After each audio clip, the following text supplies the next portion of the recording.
मैं कुछ कहने से पहले, जैसा गत दिनों अपने कश्मीर में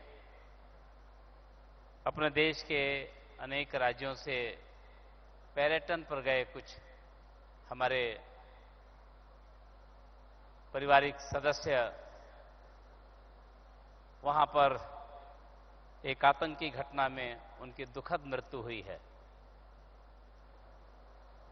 देश के लिए बहुत ही, हम सब के लिए शोक का विषय है।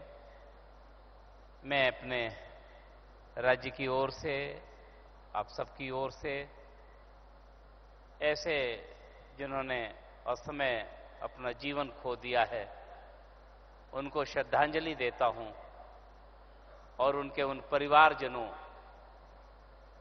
के प्रति अपनी संवेदना प्रकट करता हूं। ईश्वर उनकी आत्मा को शांति दे और हमारे जो परिवारीजन हैं इस वेदना को सहन कर सकें। मां कामाख्या से ऐसी प्रार्थना करते हुए अब मैं अपने विश्वविद्यालय के इस दीक्षांत के संदर्भ में दो शब्द रखना चाहूंगा। गुवाहाटी विश्वविद्यालय के 32वें दीक्षांत समारोह में उपस्थित असम के माननीय मुख्यमंत्री डॉक्टर हेमंत बिश्व शर्मा जी, अरुणाचल प्रदेश के उप मुख्यमंत्री श्री चावना मीन जी, माननीय शिक्षा मंत्री डॉक्टर रनोज पेगू जी, गुवाहाटी विश्वविद्यालय के कुलपति प्रोफेसर ननी गोपाल महंत जी, असम सरकार के मुख्य सचिव डॉक्टर रवि कोटा जी, विश्वविद्यालय के रजिस्ट्रार प्रोफेसर उत्पल शर्मा जी, निदेशक टेरी श्रीमती डॉक्टर विभा धवन जी, प्रख्यात चिकित्सक डॉक्टर अमलचंद कटकी जी, प्रसिद्ध ऑन्कोलॉजिस्ट डॉक्टर तपन कुमार सैकिया जी, विश्वविद्यालय कोर्ट कार्यकारी परिषद और शैक्षणिक परिषद के सम्मानित सदस्यगण, विसंकाय के डीन, सदस्य एवं अधिकारीगण, मेरे प्रिय विद्यार्थियों, उनके अभिभावकगण, मीडिया के मेरे मित्रों, अन्य सभी बंधुओं, आज गुवाहाटी विश्वविद्यालय होमावर्तन होमारोहत उपस्थित होकर प्रतिजन स्नातक मोए अभिनंदन जनाइछु।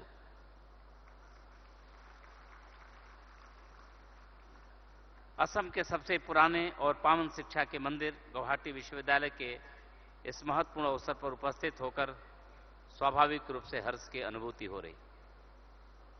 मैं इस अवसर पर डॉक्टर ऑफ साइंस की मानद उपाधि से सम्मानित पूर्वोत्तर भारत में कैंसर उपचार के क्षेत्र में प्रतिष्ठित चिकित्सक डॉक्टर अमलचंद कटकी जी, लोक संस्कृति एवं जातीय मूल्यों के संरक्षण हेतु उल्लेखनीय कार्य के लिए अरुणाचल प्रदेश के माननीय उप मुख्यमंत्री श्री चावना मीन जी तथा अंतर्राष्ट्रीय स्तर के प्रख्यात ऑन्कोलॉजिस्ट डॉक्टर तपन कुमार सैकिया जी को पीएचडी की मानद उपाधि से सम्मानित किए जाने पर उन्हें बहुत बहुत बधाई देते हुए अपनी शुभकामनाएं देता हूं। मैं सभी स्नातक, स्नातकोत्तर एवं अन्य उपाधियां प्राप्त करने वाले विद्यार्थियों को भी बधाई और बहुत बहुत शुभकामनाएं देता हूं। प्रिय बच्चों बच्चियों, अपना असम ऋषियों महिषियों साधकों की पवित्र धरती रही है। यहां का कण कण साधना की प्रेरणा देता है। महापुरुष श्रीमंत शंकरदेव और पूज्य श्री श्री माधव देव जैसे अनेक महान ऋषियों ने ज्ञानार्जन की महान परंपरा खड़ी की। आधुनिक भारत में इसी को भारत रत्न लोकप्रिय गोपीनाथ बोरदोलोई जी एवं भारत रत्न भूपेन हजारिका जी ने आगे बढ़ाया है। आज असम के अनेक उच्च शिक्षण संस्थान इसी ज्ञानार्जन परंपरा को आगे बढ़ाने में अपनी महती भूमिका का निर्वहन कर रहे हैं। असम की प्राकृतिक सुंदरता, यहाँ के हरित वन, पर्वत, प्राचीन नद नदियां, जैव विविधता न केवल इस राज्य को विशेष बनाती है, बल्कि यह वातावरण, ज्ञान, चिंतन और नवाचार के लिए भी अत्यंत अनुकूल है। इस संदर्भ में गुवाहाटी विश्वविद्यालय का यह सुरम्य परिसर शिक्षा और अनुसंधान के लिए एक आदर्श स्थल है। मुझे कहते हुए हर्ष हो रहा है कि गुवाहाटी विश्वविद्यालय हमारे छात्र छात्राएं अपने विषयों में उत्कृष्ट प्रदर्शन करते हुए अनेक राष्ट्रीय और अंतर्राष्ट्रीय पुरस्कारों तथा प्रतिष्ठित फेलोशिप से सम्मानित हो रहे हैं। हमारे विद्यार्थी विज्ञान, प्रौद्योगिकी, मानविकी और कला के क्षेत्रों में राष्ट्रीय स्तर पर सर्वोच्च सम्मान अर्जित किए हैं।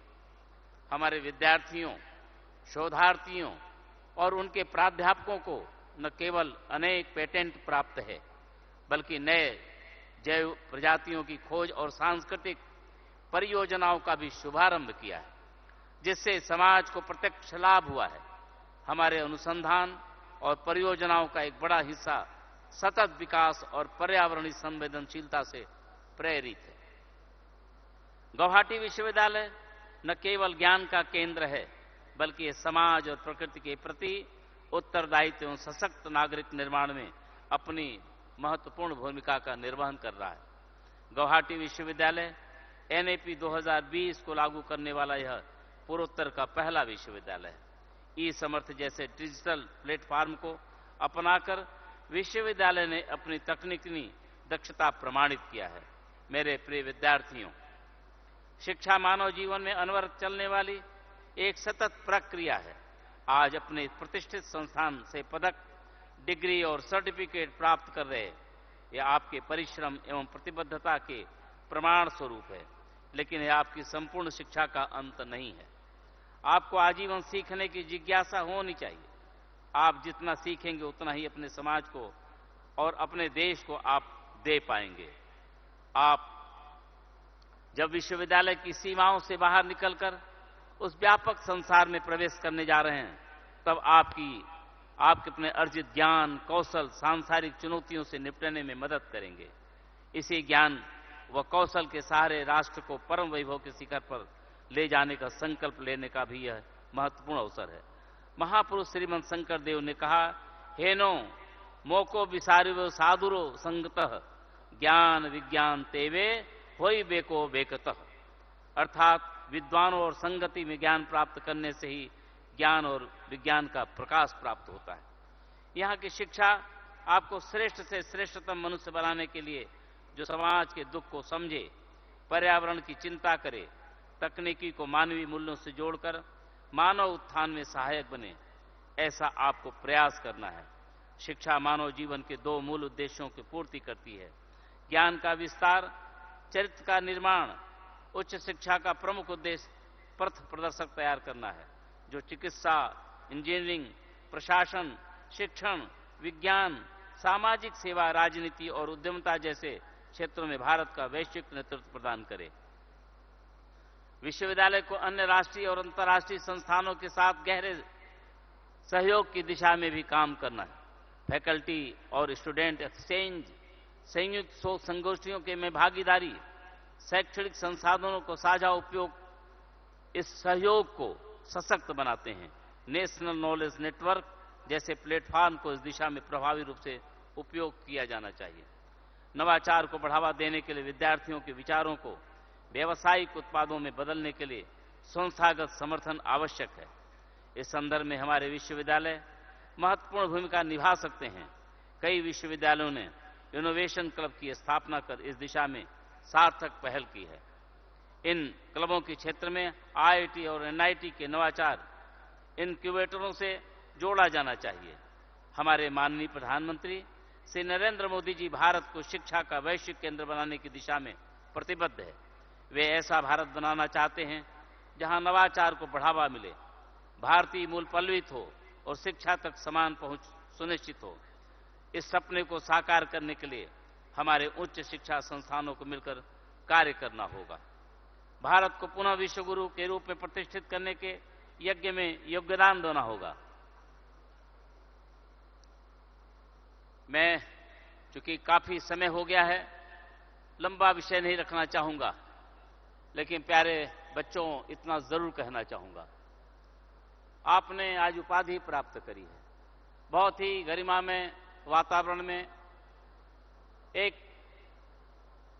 जिस प्रकार से आपको उपाधि दिया गया है और उसके पीछे विश्वविद्यालय का, आपके परिवार का, आपके प्रोफेसर का और समाज के विभिन्न क्षेत्रों का इसमें एक महत्वपूर्ण योगदान होता है। मैं इतना जरूर कहना चाहूंगा, आपने जब शिक्षा प्राप्त करी है तो इस बात को हमेशा ध्यान रखिएगा, इसमें समाज का एक बड़ा योगदान होता है। और जब आप शिक्षा प्राप्त करके, उपाधि प्राप्त करके अपने विभिन्न क्षेत्रों में जाएं, तो आपके मन में ये बात जरूर रहना चाहिए, आपके लिए देश सबसे बड़ा है। देश के लिए देश का एक ऋण है और कैसे उतार सकते हैं। मुझे खुशी हुई है, इस विश्वविद्यालय में बधाई देना चाहता हूं। और मैं जहां जाता हूं, कभी कभी बाहर के लोग मुझसे पूछते हैं कि आप नॉर्थ ईस्ट में राज्यपाल के रूप में सेवा करें, आप कुछ अलग क्या पाते हैं। मैं कहता हूं कि अलग ये पाता हूं, मैं बाबा साहब अम्बेडकर जी को पढ़ा हूं। बाबा साहब अम्बेडकर जी कहते थे कि देश को अगर आगे बढ़ाना है तो समाज में एक समानता होनी चाहिए, कोई छोटा बड़ा नहीं होना चाहिए, सबके विकास का अवसर होना चाहिए, शिक्षा सबको होना चाहिए। लेकिन अगर जहां पर बेटियों का सशक्तिकरण होगा वो राष्ट्र ज्यादा उन्नत करेगा।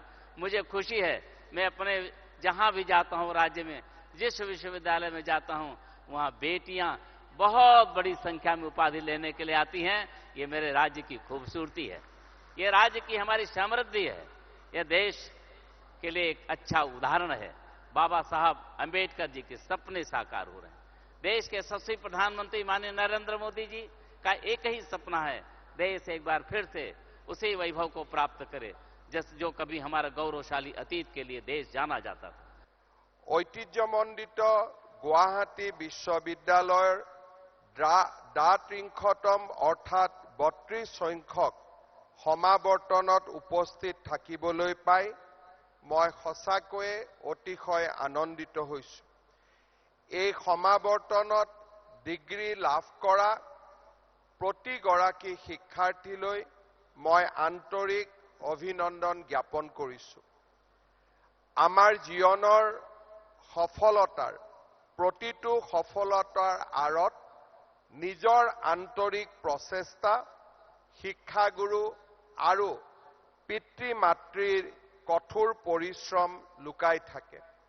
সেয়েহে ছাত্ৰ ছাত্ৰীসকলৰ সফলতাৰ বাবে ব্যক্তিগতভাৱে ছাত্ৰ ছাত্ৰীসকলক অভিনন্দন জনাইছো আৰু সকলো ছাত্ৰ ছাত্ৰীৰে প্ৰেৰণাৰ উৎস পিতৃ মাতৃ তথা পৰিয়ালৰ সকলোকে মই ধন্যবাদ আৰু আন্তৰিক অভিনন্দন জ্ঞাপন কৰিছো। গুৱাহাটী বিশ্ববিদ্যালয়ৰ এগৰাকী প্ৰাক্তন ছাত্ৰ হিচাপে আজিৰ এই সমাৱৰ্তনত উপস্থিত থাকিবলৈ পাই আৰু আপোনালোকক সম্বোধন কৰিবলৈ পাই মই নিজেও গৌৰৱ অনুভৱ কৰিছো। এই গাম্ভীৰ্যপূৰ্ণ অনুষ্ঠান যি সময়ত আমি ইয়াতে সমবেত হৈছো, সেই সময়ত আমি নিশ্চিতভাৱে আমাৰ দেশ আৰু ৰাজ্যখনত এক নতুন পৰিৱেশৰো আমি সন্মুখীন হৈছো। আমাৰ বেদনাসিক্ত মনে আমাক লৈ গৈছে যোৱা 22 এপ্ৰিল তাৰিখে পেহেলগামত পাকিস্তানৰ সন্ত্ৰাসবাদীসকলে কৰা নিৰ্মম ঘটনাৰ ৰোমন্থনলৈ। আজিৰ এই দিনটোত আমি আকৌ এবাৰ থিয় হৈছো, যিসকল লোকে, যিসকল পৰিয়ালে তেওঁলোকৰ আপোনজনক হেৰুৱালে আৰু যিসকলে নিজৰ আপোনজনক হেৰুৱাই এক অনিশ্চিত ভৱিষ্যতৰ সৈতে থিয় হৈ থাকিবলৈ সংগ্ৰাম কৰিছে। বিদেহী আত্মাৰ প্ৰতি আমি সদ্গতি কামনা কৰিছো আৰু তেখেতসকলৰ পৰিয়ালৰ প্ৰতি অসমবাসী ৰাইজৰ হৈ আমি আন্তৰিক সমবেদনা জ্ঞাপন কৰিছো। অসমবাসী ৰাইজৰ হৈ ৰাষ্ট্ৰই যাতে পাকিস্তান আৰু আমাৰ ৰাষ্ট্ৰৰ শত্ৰুক এক উপযুক্ত উত্তৰ দিব পাৰে, সন্ত্ৰাসবাদৰ বিৰুদ্ধে আমাৰ যুঁজখনে যাতে এক নিৰ্ণায়ক সিদ্ধান্তলৈ লৈ যাব পাৰে, তাৰ বাবে প্ৰধানমন্ত্ৰী নৰেন্দ্ৰ মোদী ডাঙৰীয়াৰ নেতৃত্বৰ প্ৰতি আমি আস্থা পোষণ কৰিছো আৰু আমি আশাবাদী যে তেখেতৰ নেতৃত্বত এক শূন্য সহনশীল নীতিৰ জৰিয়তে আমি আমাৰ শত্ৰু ৰাষ্ট্ৰসমূহক যোগ্য প্ৰত্যুত্তৰ দিম, ভাৰতবৰ্ষৰ নিৰাপত্তা নিশ্চিত কৰিম, দেশৰ পৰা সন্ত্ৰাসবাদক আমি চিৰদিনৰ বাবে বিদায় দিবলৈ সক্ষম হ'ম।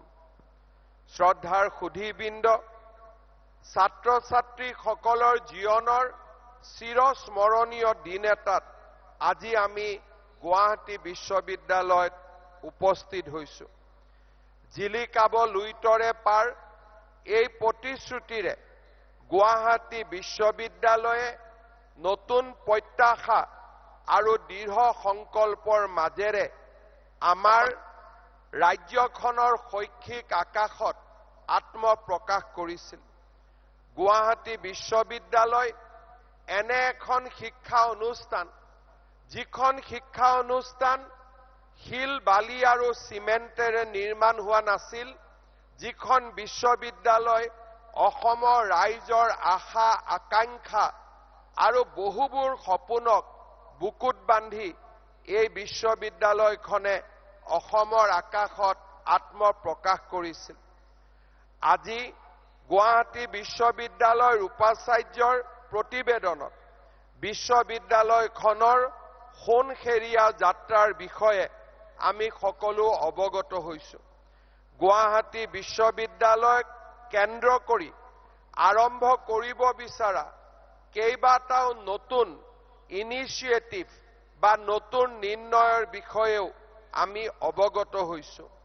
মই বিশ্বাস কৰোঁ এনে ধৰণৰ সিদ্ধান্ত আৰু এনে ধৰণৰ সংকল্পই গুৱাহাটী বিশ্ববিদ্যালয়ৰ জন্ম সময়ৰ যি সপোন আছিল সেই সপোনবিলাকক আগুৱাই লৈ যাব, সপোন সংকল্প হ'ব আৰু সেই সংকল্পবোৰ সিদ্ধিত পৰিণত হ'ব। ভাৰতবৰ্ষৰ সভ্যতাই শিক্ষাক আটাইতকৈ এক প্ৰকাৰ ক'ব গ'লে কেন্দ্ৰীয় স্থানত সদায়ে অলংকিত কৰি আহিছে। ভাৰতবৰ্ষৰ যাত্ৰাই হ'ল শৈক্ষিক যাত্ৰা, ভাৰতবৰ্ষৰ যাত্ৰাই হ'ল জ্ঞান আৰু আলোকৰ যাত্ৰা। প্ৰজ্ঞানং ব্ৰহ্মৰ পৰা আৰম্ভ কৰি আজি মহাকাশলৈ, চন্দ্ৰায়ন মংগলায়নলৈ ভাৰতবৰ্ষৰ সভ্যতা সংস্কৃতিয়ে শিক্ষা আৰু শিক্ষাৰ সৈতে জড়িত আটাইবোৰ কলাক লৈ আমি এক নিশ্চিতভাৱে বিকাশৰ দিশত আগুৱাই গৈ আছো। আজি আমি গৌৰৱ অনুভৱ কৰোঁ যে সমগ্ৰ বিশ্বৰ ভিতৰতে আজি আমাৰ ভাৰতবৰ্ষ পঞ্চম অৰ্থনীতিত পৰিৱৰ্তন হৈছে আৰু ভাৰতবৰ্ষই আজি বিজ্ঞান, সংস্কৃতি, কলা, ক্ৰীড়া আৰু নতুন নতুন ইমাৰ্জিং সাবজেক্ট সকলোতে বিশ্বৰ ভিতৰতে এক মহত্বতম স্থান দখল কৰিবলৈ সক্ষম হৈছে। ভাৰতবৰ্ষৰ বিকাশৰ যাত্ৰাৰ সমান্তৰালভাৱে যোৱা 10টা বছৰত আমাৰ ৰাজ্যখনেও এক নতুন যুগত প্ৰৱেশ কৰিছে। বহু বছৰৰ পিছত আমাৰ ৰাজ্যখনে ধৰ্ণা বন্ধ আন্দোলন, বন্দুক, গুলি, গ্ৰেনেডৰ পৰিৱৰ্তে আমি এটা নতুন যুগত প্ৰৱেশ কৰিবলৈ আগবাঢ়িছো। বহু দিনৰ অন্ধকাৰৰ কলীয়া ডাৱৰবোৰ যেন লাহে লাহে আমাৰ ৰাজ্যখনৰ পৰা আঁতৰি যাব আৰম্ভ কৰিছে। আমি এনে কালখণ্ডত আহি আজি উপনীত হৈছো যাৰ পৃষ্ঠভূমিত আমি এখন নতুন অসম নিৰ্মাণ কৰিব পাৰোঁ আৰু এই সময়খিনিত আমাৰ সুস্থিৰ সিদ্ধান্ত, আমাৰ মন আৰু মগজুৰ ইতিবাচক পদক্ষেপসমূহে আমাৰ ৰাজ্যখনক ভাৰতবৰ্ষৰ ভিতৰতে এখন শক্তিশালী ৰাজ্যৰ পৰ্যায়লৈ লৈ যাব পাৰে।